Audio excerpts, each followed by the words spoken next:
Hi and welcome to the Business Fundamentals. Congratulations on taking the first steps to learn the fundamentals of business, of which will put you ahead of the pack when you're growing your business in the future. It's interesting to note that we're never taught the fundamentals of business. If we go through our life and look at our mentors, right from birth, they're our parents who teach us to stay safe, and then we go to school for a lot of years of our life where our teachers teach us and mould us to get a job, to be a part of society, and then from school we go and work for employers, of which 80% of businesses cease to exist after the first 5 years, and the 20% left, about 16% of those, cease to exist over the second 5-year period, what I call stage 1 and stage 2 of business. That leaves around about 4% of the business population over a 10-year period left, of which 3% of those are still working really hard to get by. Sometimes they just don't get it, or they're in denial and they just keep trying to flog a dead horse, and it's not worth it. Only a small percentage, 1% of businesses are actually truly wealthy. And wealth, to me, means that you are balanced in all areas of your life. It's not just about your business, you are balanced in all areas of your life, and that's what the fundamentals are about. So unfortunately, when we go from school to getting taught by our employers, for the majority of us, we're getting taught the wrong way how to run a business. And I suppose a lot of people go into business after they work for somebody else and say, well, I can do it better than this person, and they're probably correct. They probably can. Unfortunately, when they do go into business, they find that it's a whole lot harder than what they thought, and they end up becoming like their employer, because they don't realize, but there are so many areas of a business. If we look at the different areas of a business you've got your leadership, management, marketing, sales, operations, finance team, and inside all of those areas there are so many variables to keep control of your business. Very difficult to do if you're a small business owner who works on their own and you have to do everything. So we all start as self-employed. The greatest businesses in the world, Bill Gates started on his own in a garage and then got a partner. Walt Disney started drawing Mickey Mouse on a piece of paper. As an employee, he just learned how to draw. Every single great business, Ray Kroc, sold milkshake makers. Now, he was a salesman his whole life. All of these people who are billionaires started on their own, started small, started in a small business on their own. But they know something different. If we actually analyse their businesses, they follow the fundamentals in what's called a sequential order. Whereas for the majority of people, they follow them in what I call a destructive cycle, a destructive money cycle, or a destructive business cycle, or a destructive wealth cycle. Whereas the 1% of businesses that are successful follow the fundamentals in a sequential order, in what's called a creative money cycle, or a creative wealth cycle, or a creative business cycle. Funnily enough, we all focus on the fundamentals at some point in our life. Every single one of us focus on the fundamentals at some point in our life. The challenge is we veer off. We don't follow it in a sequential order. We jump from one to the other. So if we take a look at these fundamentals, I'm just going to guide you through them so you get an understanding. Before we get into the fundamentals individually, you need to get an understanding of how it was formed and why it was formed, and then we can follow it. Okay, so what I want you to do right now for me is to grab yourself a pen and paper when listening to this, and I want you to just write out the exercise for me. And we're going to focus on the creative wealth cycle and the destructive wealth cycle. So what happens when people go into business? Everyone starts off with an idea. So I want you on a piece of paper to draw a big circle. Now in that circle, what we've got is we're going to have 5 small circles. So at the top of that circle, I want you to draw a small circle.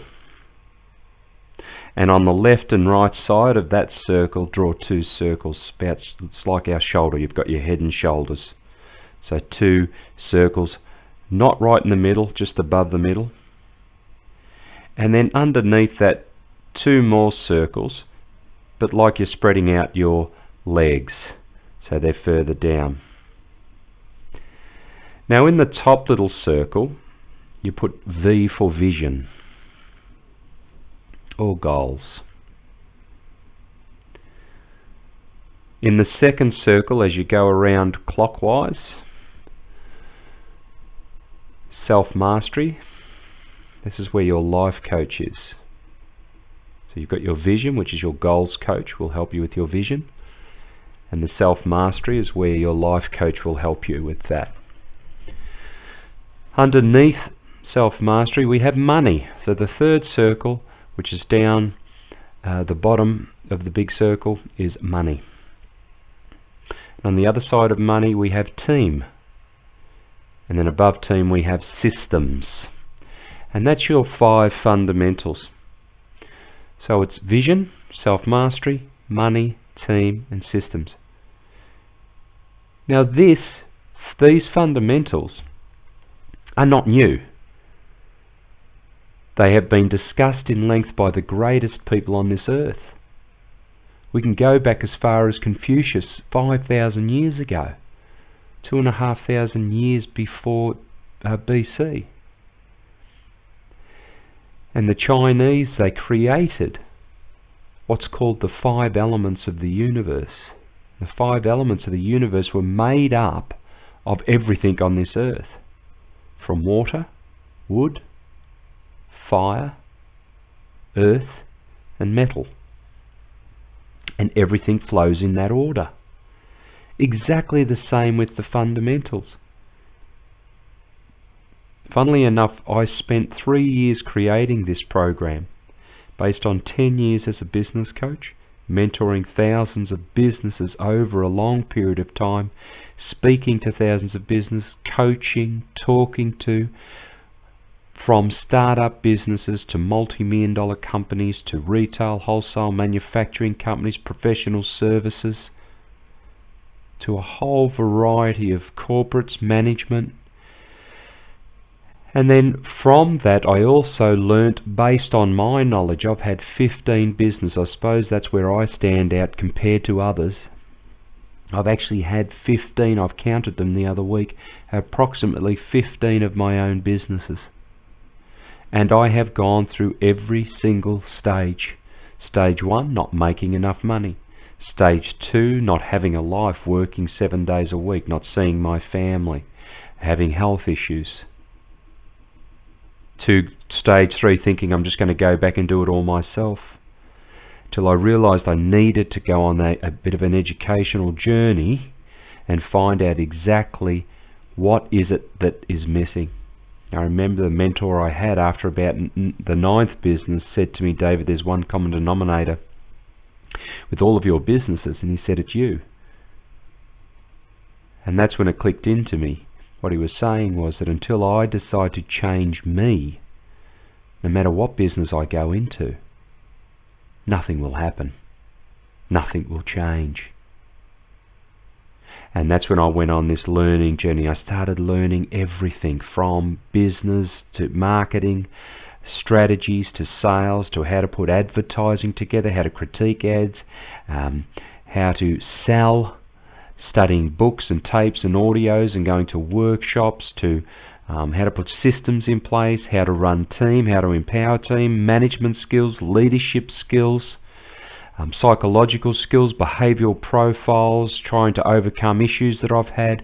I spent hundreds of thousands of dollars going to these courses, reading these books, buying these audios and videos from multi-million-dollar people around the world, successful people around the world. Next thing, I had a whole room full of all of these things lying everywhere and learning them. I made lots of money on some great ideas. I went to one workshop where from that weekend workshop I left there and I made $1 million within 12 to 15 months later. I talk more about that exercise in the money section based on the action that I took. But was I still there? No, I wasn't. I have seen millionaires who have been successful, that people look at them and saying, gee, they're doing really well, and I've gone inside and I've seen them and they are struggling. Family issues, health issues, and they're not going to make it. I see so many million-dollar businesses fall down because they're at stage 2. They are just working hard for the money, and that is not what the fundamentals are about. The fundamentals are about balance, wealth. It's about making money and having a lifestyle. I'm not saying you're not going to work hard, but you're also going to be working smarter because you understand and have the knowledge to be able to make better decisions and balance your life. It's so important that you understand this. What I realised when I received all these books and tapes and audios and listened to all these people, that the wealthy follow a certain fundamental, which is the 5 key areas in that sequential order. So when you go to your vision, from vision to self-mastery, where the circle joins, you need to put an arrow from the vision to the self-mastery, and then an arrow from self-mastery to money, and then an arrow from money to team, and then an arrow from team to systems, and then an arrow from systems back to vision, and the cycle starts again. That is the order of the fundamentals. That is the order that the 1% of the wealthy on this planet use to be successful. And it is not the order that 99% of the population follow. But here's the interesting thing. If you think about your life, there would have been at some point in time that you actually set goals. Someone may have said that you've set, and you've gone and written down something. You've said to somebody, yep, I want to do this. And then there's probably some times with the self-mastery section where you've learned a bit more about yourself. You've focused on your health, and you've gone on a diet. You've started to eat properly. You've done a bit of meditation. All these things in the self-mastery side. You've gone to the naturopath. You're getting the massages. You're getting healthy. You're going for a jog. You're starting to work on yourself. There are times you've done that, and then you stop. Then you've gone into the money section. You've done a little bit of marketing in your business. You'll try and sell if you can, even though you don't like to do it. You look after customers every now and again. You put some technology in place. You pre-qualify the clients occasionally. You do bits and pieces. But again, it's bits and pieces. Then we get into the team side. Some of us don't hire anyone. Well, we're going to have issues with teams straight away. But those that do, we have issues with team because of personality clashes. We can't hire the right people. They don't do the job properly. They're not following the processes, and so on and so on and so on. And it's about I'm paying twice as much money, and I've got to go in and fix their mistakes. I can't trust them. All these things we talk about. We don't learn on how to actually empower the team, to understand how the team can actually follow. They actually should be following systems. And then that's where the systems join in with the team. You need systems for the team to follow, and we'll explain that a bit more. But without systems in your business won't work. So we have systems last. But the reality is that systems should be first when we have a business. But with the fundamentals, what we do is we've got it in this sequential order because you first need to learn it. So as you're growing, I don't want you to actually implement these things in your business. I just want you to learn them first. Learn them well. When you learn them well, you'll understand it. Then you might find in your business, okay, well, I need to go here first, or I need to go here. You see, because you might have a couple of areas down pat. You might be making money, and you've got a good team, but there's still something not right. You might be challenged in the self-mastery area, or you don't have proper systems in place, so you need to look there. But you don't know what it is until you actually understand all the fundamentals. That's like playing a game of golf and you do have a bad day at golf, and so you go and practice on the fairway. But if you've never had a lesson from a golf professional, then what are you practicing? What technique are you practicing? You're practicing something that's not correct, probably. That's why you had a bad game. So you can practice all day long. If you don't know what the fundamentals are in anything, golf, football, netball, soccer, cricket, business, sports, health, whatever, if you don't know what the fundamentals are, then it makes no difference how hard you practice. It's not going to mean anything. You may improve by 10%, but that'll be it. We're talking about creating wealth here. Understand that there is something like $36 trillion floating around this planet as we speak. There's about 6 billion people around the earth. Buckminster Fuller said, if we spread the money evenly across everybody on the planet, everybody would be worth $1 million. Everybody would be worth $1 million each. I have that. Where's yours? Every one of you is entitled to that. And more. And more. So your rite of passage when you open a business, no matter what it is, internet, retail, wholesale, manufacturing, the minimum is $1 million. That's the goal. The minimum. Even if you're on your own, I just want to get by. If you're thinking, I just want to make a few dollars and pay the bills, you're at stage 1 in business. And we're going to talk about that a bit more. It's a mindset that you must overcome for you to be successful in business. If you don't have big goals in your business, I'm afraid your business will eventually fail. Because you cannot grow a business without big goals. Because then what it means is if you just want to stay small, your business will stay small, and therefore your quality and service will be small. And people don't want that. They want the best. They want something extraordinary to walk into. They don't want average. They're not going to pay anymore. People expect more now. You must think big. Even if you're only going to be the only one in it, you still must think big. So to me, thinking big is, from a monetary point of view, is $1 million is a great start. And if I can work on every business on the planet to achieve that, that would be a great goal to have. So this sequential order that we have, it starts with your vision. Your vision is set up into 5 key areas. They are your personal goals, your family goals, your wealth goals, your charity goals, and then your business goals last, because your business goals will be based on what you want for your life. So you must set your goals in the other areas of your life before you can set your business goals, because the only reason you're going into business is so you can have a life. But because people don't set their goals correctly, their business takes over their life and they don't have one. We're not talking about a business plan here. You know, a business plan without a vision for your life is a nightmare. And I personally don't want to live in a nightmare. I want to have fun. I want to enjoy my journey, because I'm only on this earth once. I want to enjoy the ride.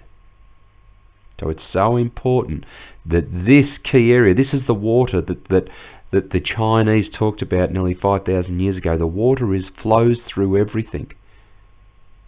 Human beings are made up of water.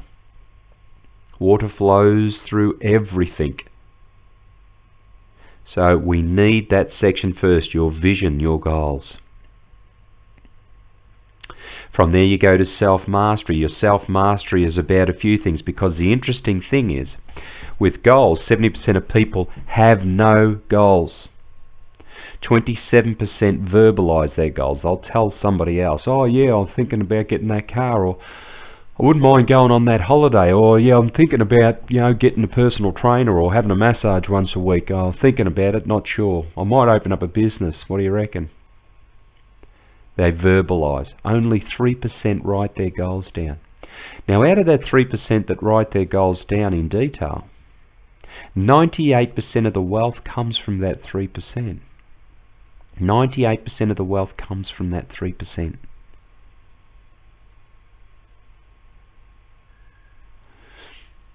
But the challenge is, those that set their goals, not all of them achieve it. And not all of them achieve it because of the next step we're going to go into, which is self-mastery. And we're going to talk about that. So we get into the self-mastery section. We've set our goals with our vision. We get into the self-mastery section. Now this is where we talk about 5 areas. 1 is our past, 2 is our present, 3 is the future, and then the last 2 areas are about us, which is our health and our fitness. So that if you break up the 5 areas in past, present, future, which is our mind, power of the mind. And the last 2 sections is your health and fitness, which are 2 separate areas. That's your body. Now, if we look at self-mastery and breaking those 2 up, we've got our mind and body. Now, we all know that the mind and body are connected. But it's taken us to the 21st century for us to start to talk about these things. When I talk about these things in a corporate sense when I'm doing workshops, they look at me funny because they're hard-nosed, business-orientated people. Yet these same hard-nosed, business-orientated people, when they go and knock on their door when they come home from a week away, the kids answer the door and say, "Hi, can I help you?" And these same hard-nosed people say, "It's Dad. Don't you recognise me?" These same hard-nosed business people are lying on their deathbed not saying, "I wish I had spent another hour working." They're saying, "I wish I had spent another hour with my children." And they don't get it. And I'm here to actually shout this at the top of the mountain, that we have certain challenges from birth that have been built up in our life, suppressed deep down inside, and these issues stop us from making money in our life. We self-sabotage ourselves. This is the past stuff. We must get over it, and in that section we talk about the exercises that you can do. That's in the next group of CDs, the Life Coaching CD. That's why we call it the Life Coach and Self-Mastery. Then the next part, once we get rid of these suppressed deep down feelings that we have so we can move forward, we then need to look at our present situation. And we've got to ask ourselves, who are our mentors at the moment? Who are we hanging around? How much TV are we watching? Are we reading the newspapers and all the negativity around us? What about the radio? How much are the people around us earning? Because we'll earn 10% plus or minus whatever they're earning. What is it? We need to change what we're doing right now and hang around people that are going to help us to get to where we need to go. We need to get rid of all the negative things in our life and start to put the positive things in our life. And what is that? All the goals that we set in key area number 1, the vision. You see, the reason why a lot of people who do write their goals, albeit it's only a small percentage, who actually write down their goals and then they say to me, "David, yeah, but we've written down our goals and we haven't achieved them." You know why? Because of self-mastery. Your past, your parents have said you're not good enough, bullied at school, the teachers bagged you, you're not smart enough, put your hand down, talk when you're spoken to, your employers have said you're no good. Constant battle in society. Society is built to keep us ordinary. When we were born extraordinary. We were born to be extraordinary. And from that moment to right now, you've been told by everybody else that you can't be extraordinary. You can't do it. You're not good enough. And I'm here to tell you that you can do it. You can do anything you want. But we first need to understand these things. We need to actually Find out what are these things that are stopping us. We need to go back to our past and get rid of them. And then we need to look at our present, and because what happens is if we look at our present day, I get a lot of clients who say to me, David, I don't have the time. My question to that is, well, what we need to do is to look at all the things you're doing now. Now, they say they don't have the time, yet I'll watch them for a week and they'll watch 2 to 3 hours of TV a night. The average person watches 2 to 3 hours of TV a night, and that includes the weekend, say if you watch it for 5-6 hours, so all across the board, 2 to 3 hours a night on average. That works out, if we look at business hours, 40-hour week, 6 months of TV gone. We spend on TV 6 months worth of the working week. Now, you can't tell me that you don't watch TV. Otherwise you're in denial, you're below the line, you're a victim. It can't help you. So first you need to admit, and in a list write down all the things that you are wasting your time doing. And wasting your time is watching the TV. Wasting your time is reading the newspaper. Wasting your time is listening to the radio on commercials and negative stuff. And if you're saying, I listen to the music, it's impossible, because in between the music is heaps of advertising and news and everything else. You don't want it in your head, because you're too busy with other things. So what you need to do is replace it with an MP3 player. I have an MP3 player that I use in the car. Or put my audio CDs of wealthy people or successful business owners talking about their business or marketing or sales or strategies, or things that are going to get me pumped up. My MP3 player's got all the music that I want.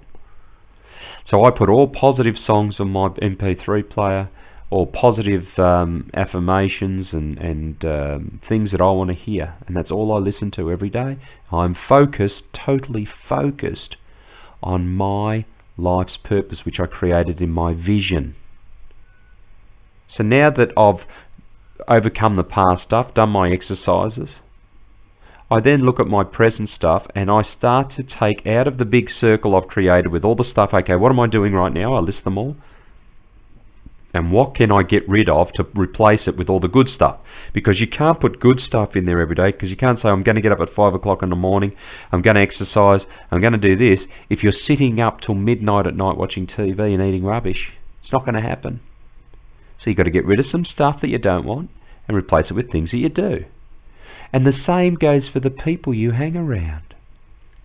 If they're not getting you to where you want to go, you've either got to say to them, this is where I'm going, I'd love you to come with me, or I'm going to have to let you go.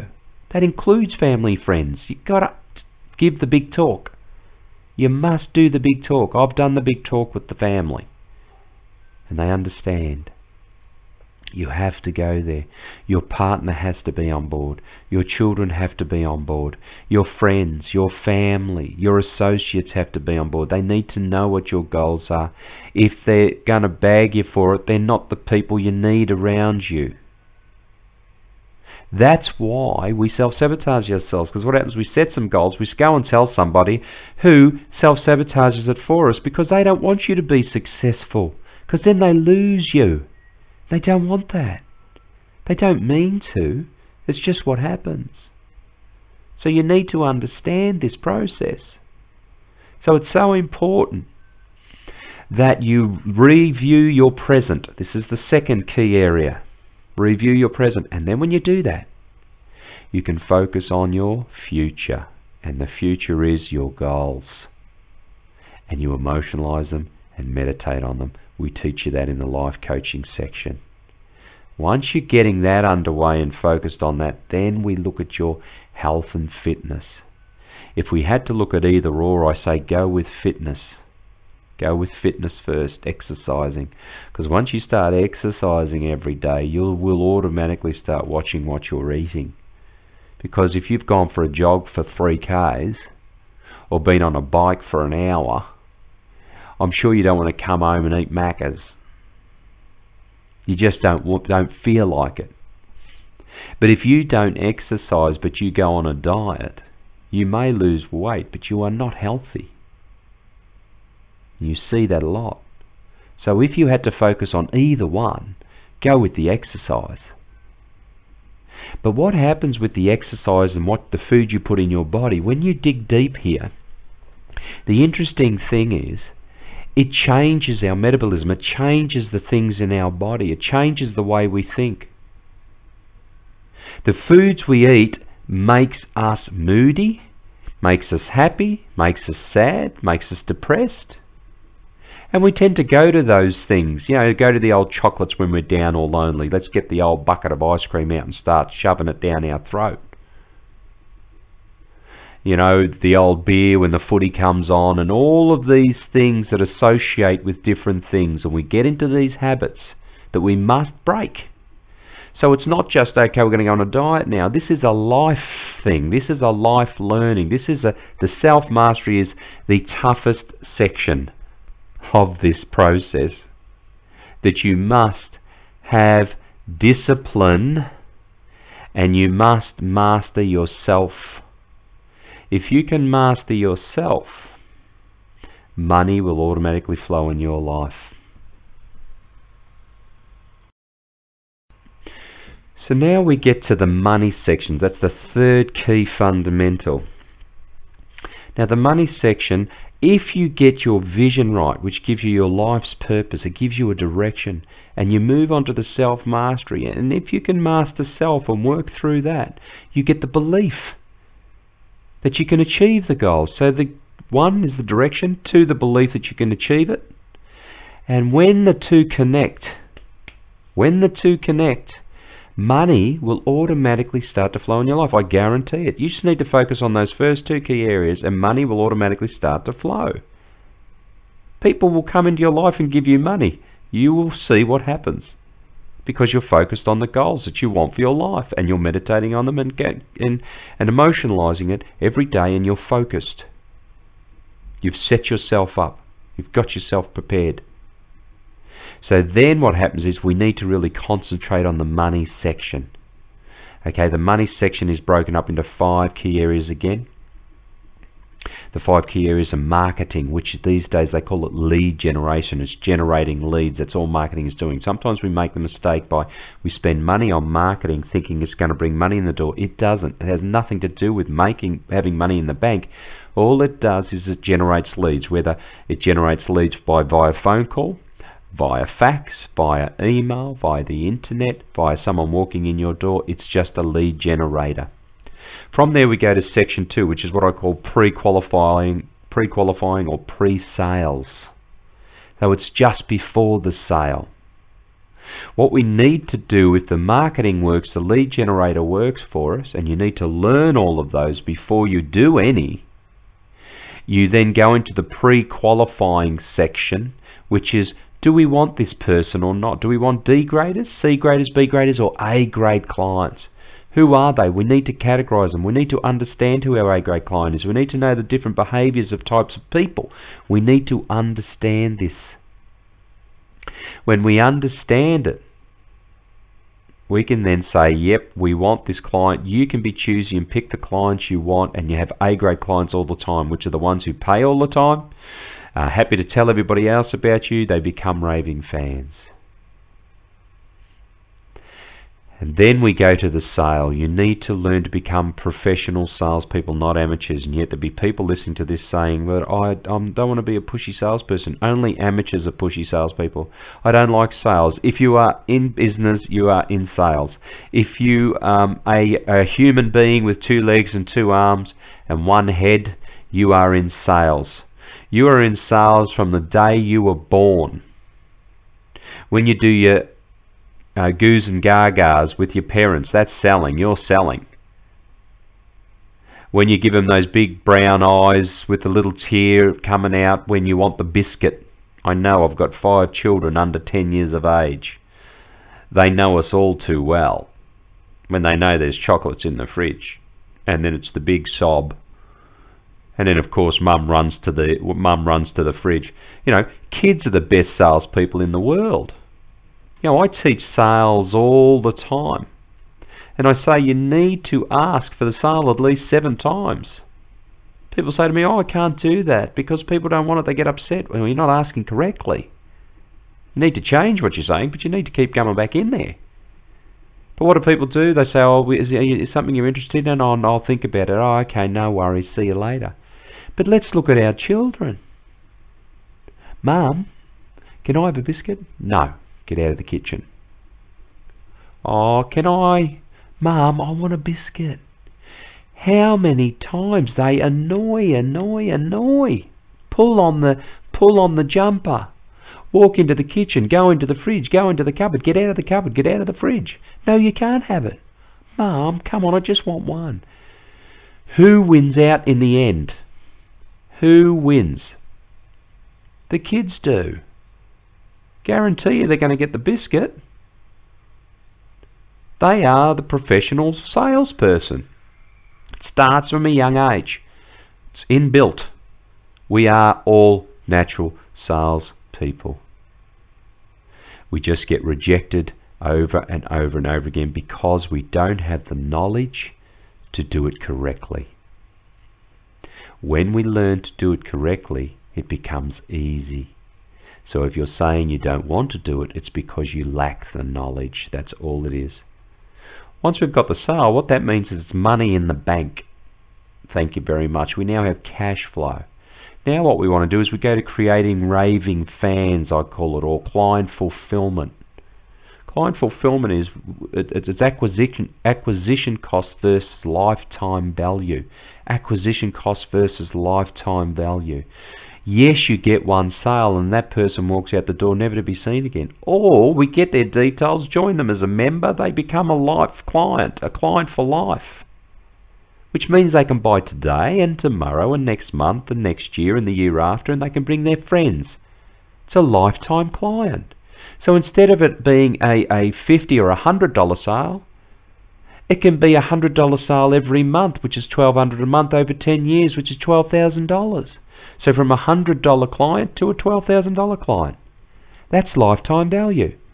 So every client to me is absolutely important to actually care for and look after. Now the only way you can care and look after them is to actually be in touch with them on a regular basis, and that takes systems, and you need technology to help you with that, which is the fifth key area in the money. You must have technology to look after your clients. And that is the 5 key areas to money, which will be in your money section audios. Welcome to the team section. Key fundamental number 4. Key fundamental number 4. So we've got into the money section, and now all of a sudden we're making money. So we've passed the first 5 years of business, stage 1. We're now in stage 2. We're making money. Yes, hip, yippee, yippee, yippee. And now we're at stage 2 and we're just working hard. Industrial mindset. Stage 2. The 20% of businesses that actually do make money, 16% will cease to exist because of this issue. Now what they do is they try and put systems in their business, so they go up to the system side and start trying to work on it themselves. But how can they do it themselves when they're on their own? Because someone wants them to fix the plumbing, or to change the light bulb, or to fix their car, or clean their car, or send out packages. So they stop marketing. This is where the self-sabotage comes in. They don't believe they're good enough. Because you can't do everything. You cannot do everything. So instead of running and trying to put systems in place, which you end up just doing bits and pieces, you need to hire a great team, which is exactly what the stage 2 people do. They go and hire a team. But they don't have processes in place. The team is set up in sequential order in 5 key areas as well. Number 1 is the general manager. You need a manager in your business who has the same vision as you, who you can engage and empower. They control your team. Then you need a marketing person. You need a salesperson. You need operations, and you need finance and team. The team is all of them together. So if we look at each section, and this one's really interesting, each section you need different people. Now if we look at, we delve into it a whole lot deeper in the team section. Every one of them has a different behaviour. Every one. There's outgoing position, there's a task reserve type position. You need different people for different spots. But if you don't have systems in place, they're not going to be run by the systems, they're going to be run by you. And 99.9% of the time I'll go into a business, they don't have systems in place. And when they don't have systems in place, then the people basically rely on you. Which means you are now running the team, and when you're not there, your business walks out the door. Because the business is in your head. It can't be. But so then the question is, are you going to put the systems in place? Probably not. Because you're too busy doing everything. You're too busy putting out the spot fires. So there's two types of team that you hire in this section. There's the team that works in operations. So let's say hypothetically you're an electrician. You start off in business as the electrician. So then as you get busy, an electrician, what do? Their mindset is to go hire another electrician. What really should happen is you should already have systems in place that work without you before you even start your business. But if you haven't, you need to actually hire an administrator or an operations type person or a general manager who's going to put the systems in place for you or help you put the systems in place. Don't get me wrong, there comes a time where you actually have to do it. You have to put the systems in place. You have to at least discuss it with the person who's going to help you. But you're not going to write it down.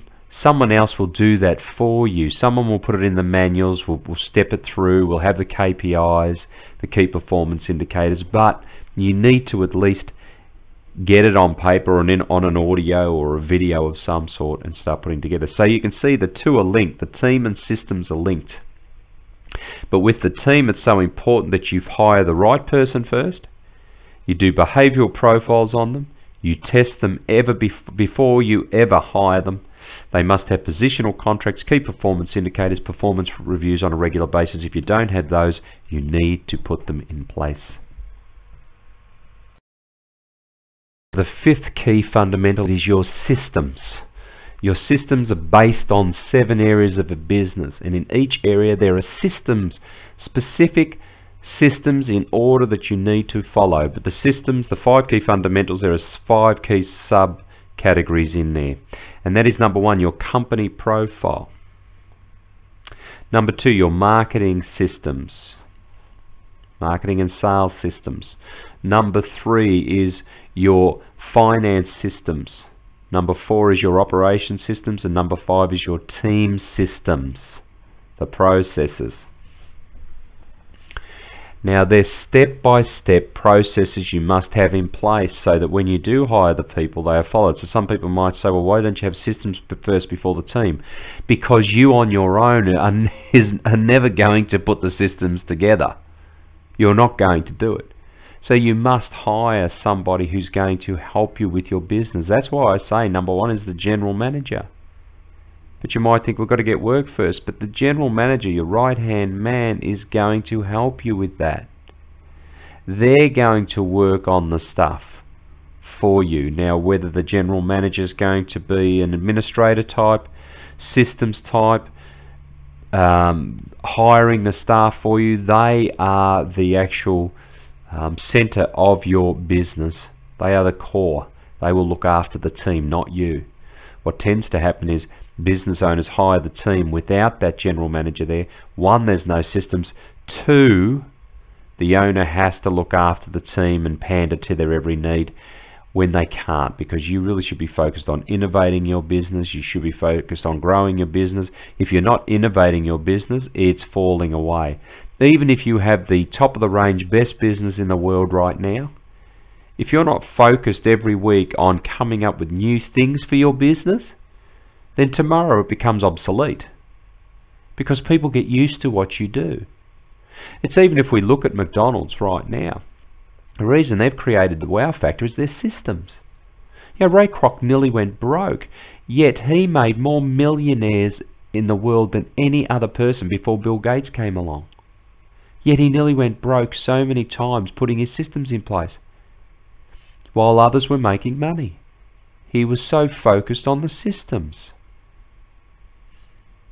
Because it's the systems that grow your business, not the people. But so many businesses, even good ones I see, they grow their business based on people, which means their business is growing sideways. It will eventually implode on itself. Too many expenses. You need systems. People follow the system so you get consistency, and that's exactly what McDonald's have. The two elements to creating the wow factor, and McDonald's is the wow factor, whether you like the product or not. And the interesting thing is the product actually sucks. It actually sits at your bottom of your tummy, tastes like rubbish, but the great part about it is that it's the same every time. So there's two things that it does. Consistent, it's consistent wherever you go around the world, it's the same. And it's fast. Number two is it's fast. We're in the 21st century now. Everything needs to be fast. Straight away, straight away, straight away. People want things straight away. Now, what's the interesting thing is that, you know, when you go to McDonald's and you go to the drive-thru, you take the order, you go to the next window, your food's ready, you're gone. But what happens when you roll up and they say, can you please, they're busy, and they say, can you please just park it over there, we'll have it to you in 30 seconds, and you've got to wait 30 seconds or a minute. You actually don't like that. You actually get annoyed. Oh, gee whiz. But what's interesting, you'll stand for 15, 20, 30 minutes for your pizza or your fish and chips or your takeaway. But to wait 1 minute at McDonald's, you don't like it. Because they set their bar so high that they have to keep innovating. They have to keep getting better and better and better. And if they don't, people are going to get upset. So for them to stay that up there, they have to keep innovating. And as a business owner, if you don't innovate your business, you won't be there. So basically, that's the 5 key fundamentals of the business. Vision, self-mastery, money, team, systems. These are the fundamentals. Now I want you to understand something. That the fundamentals mean you need to learn them and put them in place before you practice them. So you learn them first, then to master them you test them. So you'll see the cycle comes around once to systems and then it gets back to vision. So now we've gone through the first cycle, we then go back to it and say to ourselves, righto, let's start implementing these things. So let's put our goals together. Let's go to self-mastery, work on that. Now our marketing, what strategies can we do? First, learn the strategies, which there are hundreds. You need to learn them all. And then from there, you pick the ones that are going to suit your personality. You pick the ones that are going to suit your business. You pick the ones that are going to suit your target market. And you pick the ones that are going to work. The only way you can do that is to test them until you come up with a handful that work for you over and over again. And then you implement that with systems. And then the team follow those systems. But the challenge is, this is where we get into the destructive wealth cycle or the destructive business cycle. People have an idea, so they go into business. So let's look at the 5 fundamentals. People have an idea. So if we go to vision, they have an idea. I don't call it vision because vision to me is 5 areas, 5 goal sections. That creates your vision. When people say setting goals is just one key area.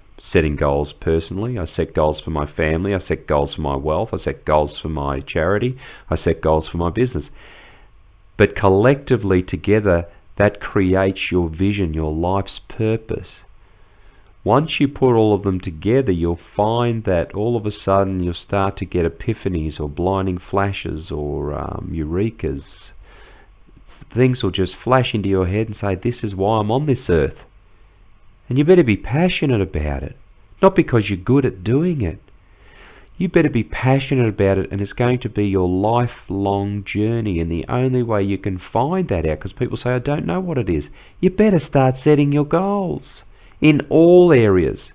And then when you get to self-mastery and start meditating on it, you'll find these blinding flashes will come into your mind.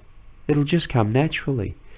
Because what you're actually doing, and if some of you have read the book Think and Grow Rich by Napoleon Hill, he talks about creative thinking, which is the right side of the brain. A lot of men, for example, are left side of the brain logical thinkers. A lot of women are right side of the brain creative thinkers. the creative thinking mind comes from the right side of the brain, which is the more the female side than the male. But don't get me wrong, there's a lot of men out there that have the right side of the brain. I'm right side of the brain thinker, and there's a lot of women that are left side of the brain thinker, but the majority goes to the left and the right. But you've got to get that creative side going, because that creative side gets you thinking about an extraordinary business that is so unique that no one else can touch it. Again, I look at Walt Disney or Ray Kroc or Richard Branson or Bill Gates or Microsoft. These people, they have imaginations. They can imagine something extraordinary to touch people's lives. Bill Gates' goal, his vision, was to have his computer in every household around the globe. Every household around the globe. And guess what? It's happening. Ray Kroc's vision was to have a hamburger stand on every major corner of every major street across the globe. What a goal. This guy sold milkshake makers. He was 57 years old, suffering from arthritis and other health issues. And he had a vision, he had a purpose in life. And with that purpose, he ended up living a long time into his 80s, even though he wasn't healthy at 57. So it's so important that purpose, because that purpose keeps you going. The challenge is we don't get a purpose, we just get an idea. Oh, I might do this in my business. I was thinking about opening up an internet business. I was thinking about opening up a retail clothes shop. What do you think? How does that sound? How does that fly with you, John or Mary? You wing it. You're winging it. I'm thinking of going into business because Mary is, and that sounds like a good idea. I'm thinking of going into partnership with John. Hey, why not? Give it a go. What have we got to lose? It's not enough. It's not enough to get you over the line in your business, because you'll just be flogging yourself. You'll be the same as everybody else. You won't have created a unique business. You'll be ordinary, ordinary, ordinary. You don't want to be ordinary. You need to be extraordinary. If you are ordinary and the same as everybody else, then your business will be based on price, which means you will go broke. Because you can't compete. It can't be on price. There are three areas of business. You either be the best, you be average, or you be the cheapest. To me, the cheapest is nasty. Cheap and nasty. Or you can be average, or you can be the best. And then it's got nothing to do with price. Albeit you need to give great value. So people have an idea and they go straight. So if we go back to your circle again, and you've got your little circles there, what I want you to do, see the top circle where it says vision, just cross that out and put idea. I-D-E-A. You've got an idea. Instead of a vision, you've got an idea. So there's no foundation there. From there, I want you to draw a line, straight down to the money section. So from an idea, people then go, okay, I want to make some money in my business. So first of all, they start spending money to open up their business, whether it's get a computer, a telephone, their mobile phone, buy a uniform, get some logos, put an ad in the paper, open up their shop, paint it, put their stock in there, and so on and so on. They start spending money. They haven't made 1 cent, but they start spending money. Now they're desperate. Now they've got to make money. They've got to make it work, because they spend all their money on setting their business up, and they're sitting behind their counter with nothing. Not a cracker, not a customer, hoping the ad in the local paper works because they just spent $300 on it. And of course it doesn't work. Why? Because they know nothing about marketing. They know nothing about business fundamentals. It doesn't work. They get one call. Oh, they're a tire kicker. I'm not putting my ad in the local paper again because I just get tire kickers. So now they're not marketing at all and hoping it will work. 80% of businesses over a 5-year period cease to exist because they don't make enough money in their business This is exactly why this destructive wealth cycle, this destructive business cycle, they go from the idea straight to money. They've missed self-mastery completely. They've missed self-mastery completely. They haven't a set of goals at all. They've gone straight to the money section. Right here next to that money section, you can write in there 80% of businesses fail because of lack of money. Write that in there. From there, I want you to draw a line from the money on the inside of the circle, from the money to the system circle. Draw a line.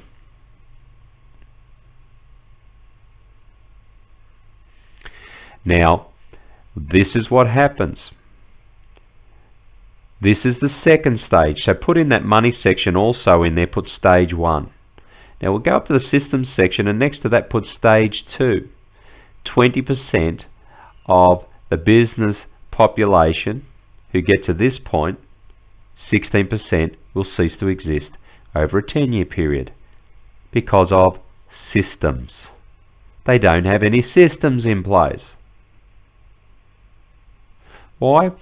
Because they're starting to make money, but they're busy running around driving the truck, cleaning the shop, serving the customer, ordering new stock, running around fixing people's, servicing their homes, or going and cutting their hair, or fixing the car, whatever it is they're doing.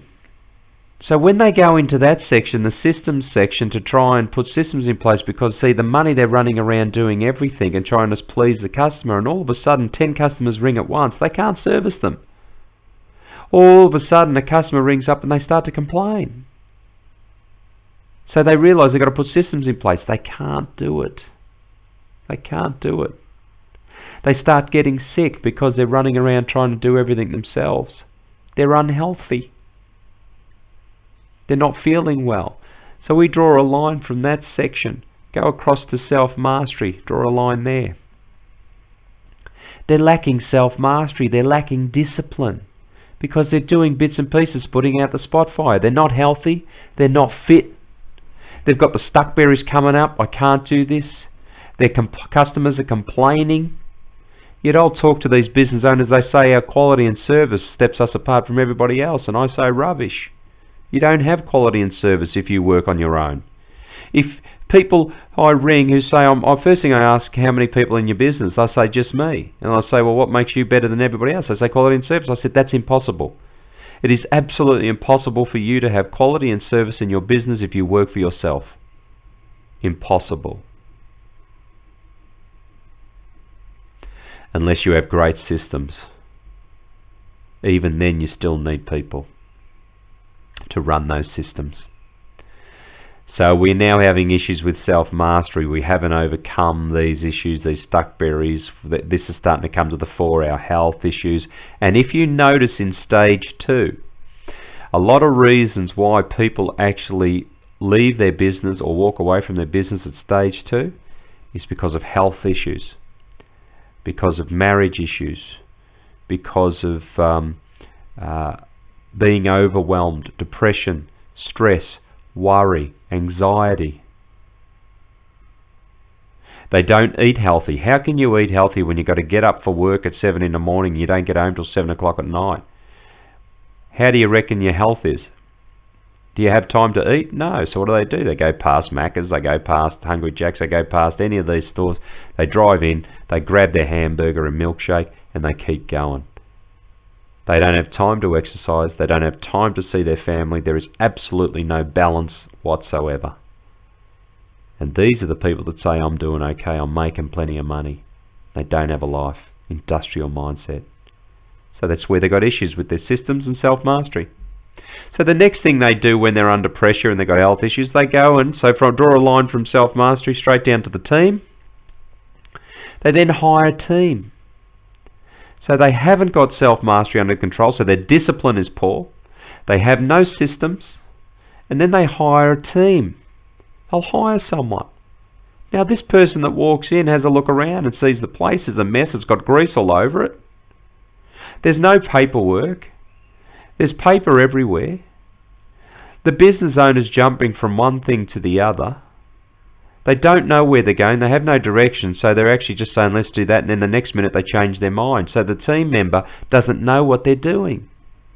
So then nothing gets done, and then the owner has a go at the team member because the team member's not getting anything done. It's not the team member's fault, but for the business owner, they say it is. So that's where we get these things from the business owner who says, I don't trust anyone. You can't trust anybody these days. You can't get good staff. No one wants to work for you. You know, when I hear this from people, I go into their business and I have a look. I'll go to the mechanic's business. The whole place is filthy. He's filthy. His overalls are filthy. He's greased from head to toe. He'll have the audacity to tell me you can't get good staff. I'll say, can you come out from the counter, please? Have a look around. Would you, if you were going for a job and came here for an interview, would you want to work here? These people actually say, no, I wouldn't. They know they can't get a good staff. Yet they'll say you can't get good staff because good staff they don't want to work for you. Good staff do not want to work for crappy bosses. Crappy staff want to work for crappy bosses. The challenge is the crappy bosses didn't become crappy bosses from the start. They were good bosses until they become crappy because of the process. They didn't learn the fundamentals. So from the team, you draw a line back up to the vision, and the idea, the business owner says, oh, this business is no good for me. Let's come up with some ideas about a new business. And this cycle starts again. And if you actually look at the lines that you've drawn, it's a 5-pointed star, destructive star. It's what's called the destructive business cycle that the majority of business owners are in every single day.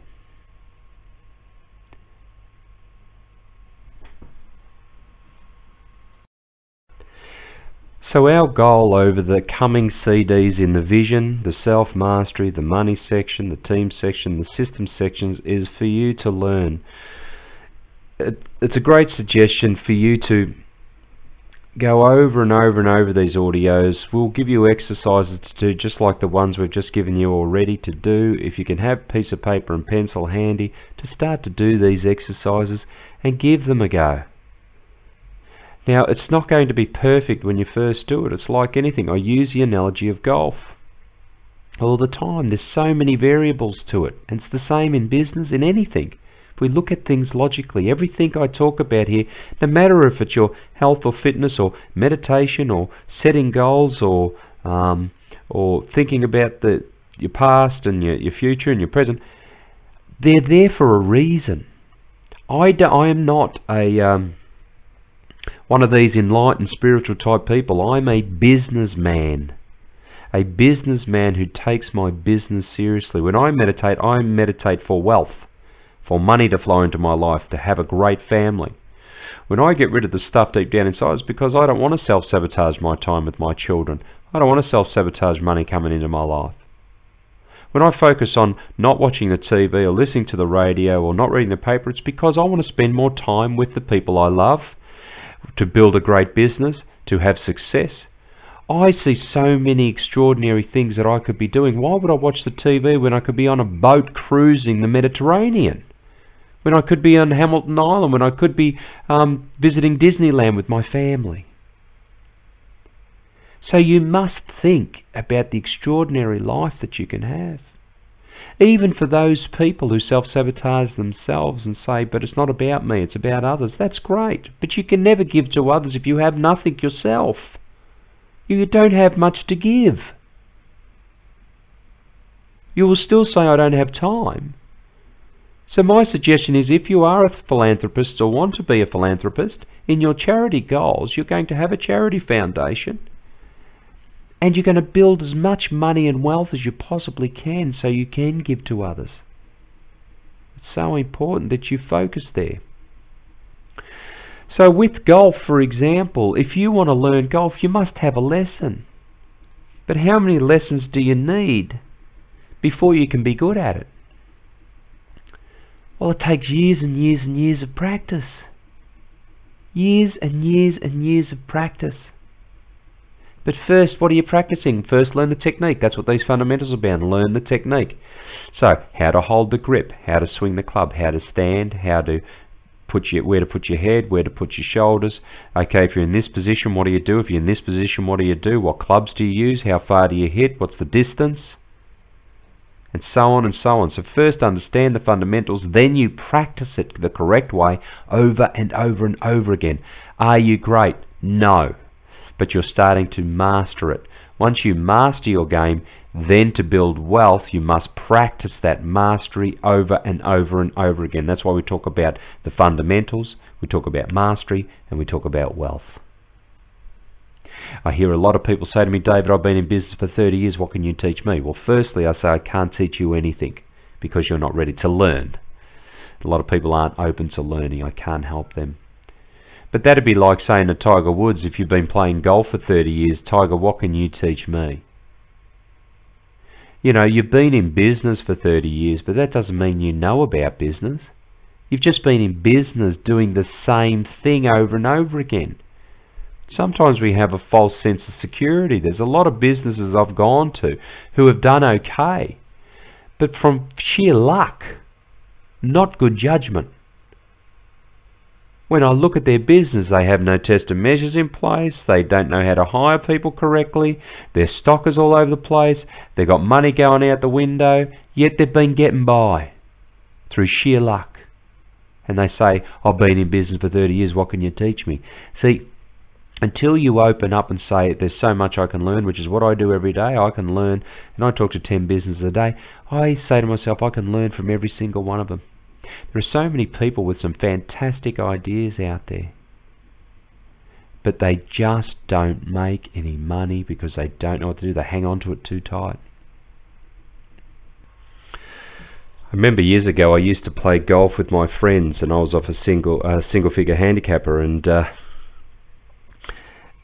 they never had lessons, and they'd have a bad game and they'd want to go and practice, and they'd go on the putting green. I'd say, well, I'll give you a couple of tips on how to hit the ball with the putter correctly, what technique you use for putting, which is what I learned from my golf pro, and we used to practice and practice and practice the proper technique. They say, oh no, I don't want to change my putting stroke, I just want to practice it. They used to say, yeah, but if you keep practicing the wrong way over and over again, you're only going to get better at doing it incorrectly.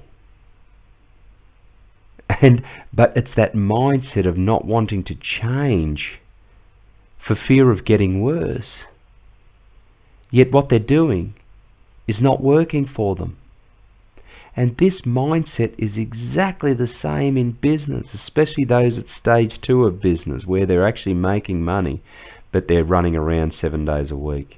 They don't want to change that model in case they lose money or whatever. But you know what? Sometimes you have to pull it apart to go to the next step. And sometimes you've got to get worse before you can get better. So and this is where it's hard, when you're first in business, the first stage, it's a lot easier to change.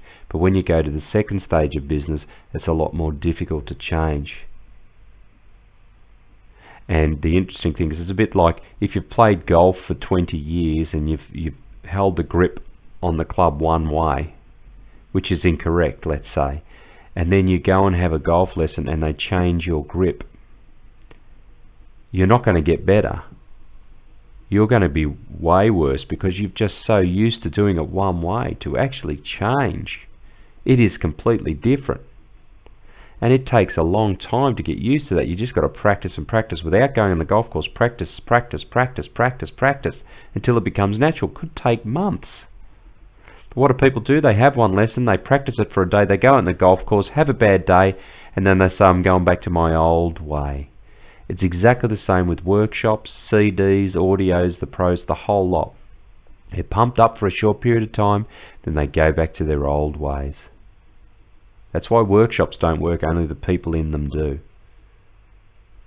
Because you get pumped up for a week, the speaker goes back to wherever they come from, and you go back to work, you're pumped up, you're telling everyone I'm going to fly over the mountains, and then after a week, get hit around the head a couple of times, back to the old way, start putting out the spot fires, and we're back to where we were.